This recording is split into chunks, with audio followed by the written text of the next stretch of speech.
جا ئەوە گەڕامەوە لاتان بۆی کە گفتوگۆ لەسەر مابەتە بکەین لەگەڵ میوانێک کە لە دهۆکەوە لەگەڵمانە حەسەن عارف بەرپرسی ڕاگەاندنی فیلمی فستیڤاڵی دهۆک کە ڕاستەوخۆ لەگەڵمانە بێت لە دهۆکەوە بەڵێ لە دهۆکەوە لەگەڵمانە بەیانیت باش کاک حەسەن بەو هیوایە کە ڕۆژێکی باشت دەست پێ کرد بێت با بۆ پرسیارەوە دەست پێ بکەین کە خودی سینەما هەمووی مێژۆکەیە گەڕێتەوە بۆ 150 ساڵ لەمەوبەر و لە ناو کوردستانی شتوانین بڵین ئێستا هەنگاوێکی باش نراوە هەم لە ڕووی ئەوەی کە ئەکتەری باشمان هەیە و هەم یەکێک لە نمونە باشەکانی ئەوەیە کە لە دهۆک ساڵانە ئەبینین کە فستیڤاڵی فیلم ئەنجامەدرێت ئامانجی ئێوە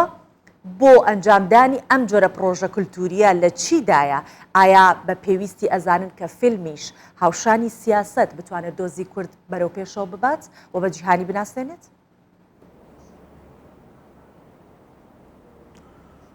بەێ gelek spas بوو هەوە بێگومان ئەمبیرنێکی سینەما ئێکشوان ئاڵەبێت هەری گرنگە بۆ گەهاندنە های پەیامەکێ لە سەرانسەری جیهانی نکاسێ gelە بیاوادا سینەما دێتە بکارینان بۆ گەهاندنە gelek پەیامان ji berveyekê jî me ferdît wekû rêveberiya giştiya rewşenbîrî hunerî ev proje kulturiyê nîşandana filmên Kurdî piştevanî bikein بۆ هەندێک و ئێدی ببتە دەرگەهێک بۆ ڕۆکێشانە خەلکیش بۆ دیتنا فیلمان ئەvە شڕۆیەکی دیڤە ئەم تخوازین بێ پرۆژەی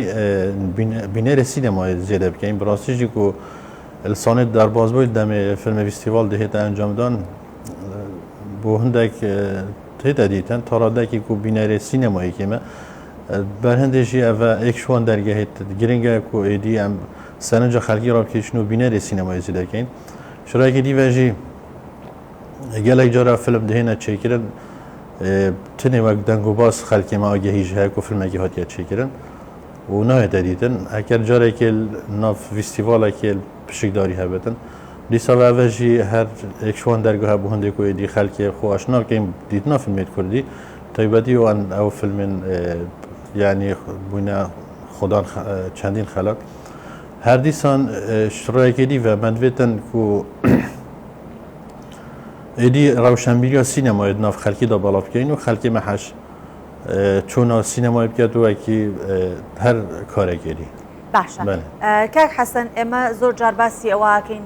یاخود ئەو پرۆگرامانەی کە باسی سینەما و فیلمی کوردی تیاکرێت زۆربەی دەرهێنەرەکان تەنانەت ئەکتەرەکانیش گلەیی لەوە ئەکەن کە بودجەیەکی کەمی بۆ تەرخان کراوە سینەما بێ بودجەیەکی زۆر باشیش هەبێت لێرەیە تا چەند نتوانین بڵین هاوڵاتی ئەتوانێت هاوشانی وزارەتی ڕۆشنبیری یاخود لایەنێکی پەیوەندیدار کە پەیوەستە بە فیلم و سینەما یارمەتی دەربێت لە ڕووی ئەوەیە کە فیلم ببینێت لە ڕێکڕینی بلیتەکانەوە زیاتر ئەو چۆنەڵێ بوارە پەرەی پێ بدرێت خەڵک گرنگی پێ بدات تا چەندە ئەوە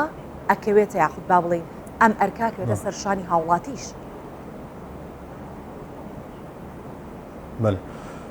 براسیدا ev projê me dest pêkirî ku destpêkayî hatina bû pêşfilm ya bê beramber me çi beramber nadana lê destpêkê bê beramber inşallah dahatî dîkeyne beramber bu hindê ku her welatiyek bişêt evrike piştevaniya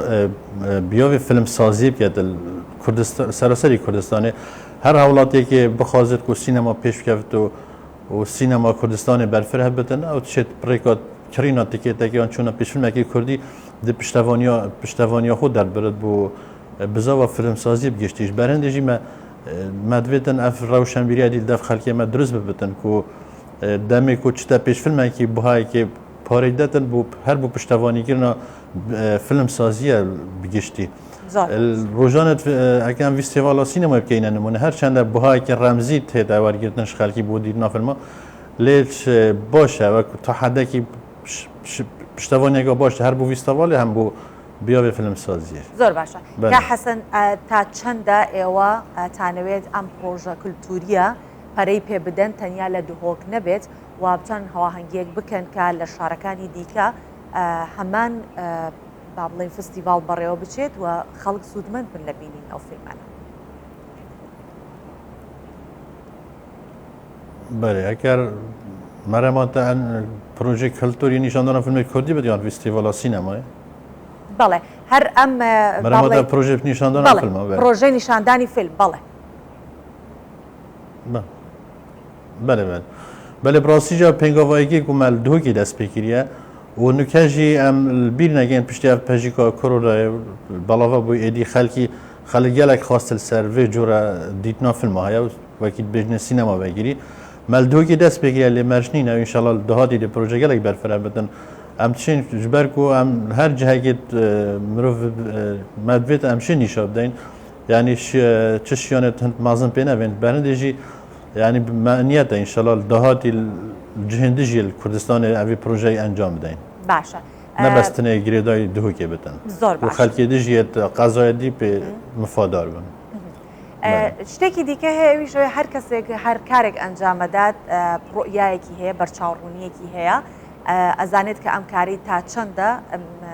کێشە و ئاریشەی تیا یاخود تا چەندە ئەتوانێت سەرکەوتوو بێ بتیایە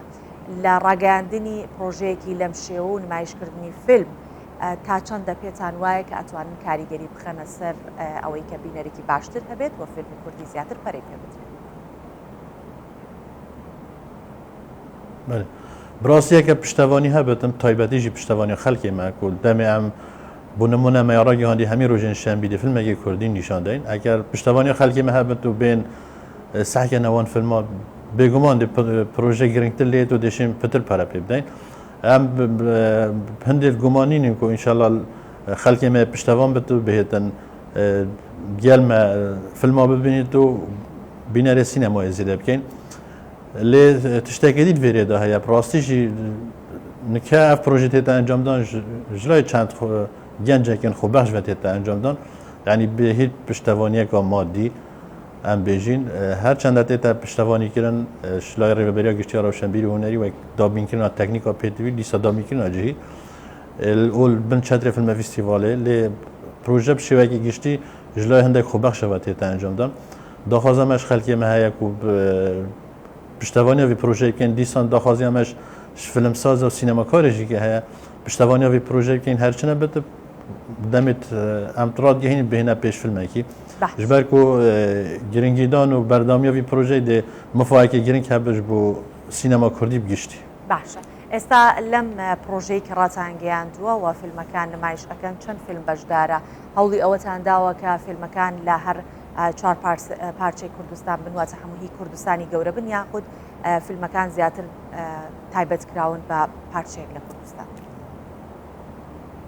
هیچ مەرجێک هەیە بۆ بەشداربوون لەو نەخێر فیلمی کوردی بدەن نەخێر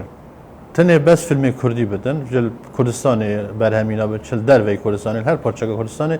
لە پشتیکداری وی پرۆژەی بدەن و جارێژی ژمارەکە باش یا فیلمامە بەردەست هەیە ئینشاڵڵا دل روزان دهاتی همیانی شدن و سپاسی و با کمپانی میتوس فیلم پرودکشن که او پشتوان بوده به هنده فیلم هین بردست خصیصیت خدمت داوی پروژه دا به هنده که بین نشانده آنکو مرجمه سرکی فیلم کردیه ارجان هر جهه که کردستان هر پارچه دنیای فیلمات بوده چکن دهتا نشاندن. باشه. زۆر سپاس بۆ حەسەن عارف بەرپرسی ڕاگەاندنی فیلمە فستیڤاڵی دهۆک کە لە دهۆکەوە ڕستەخۆ لەگەڵ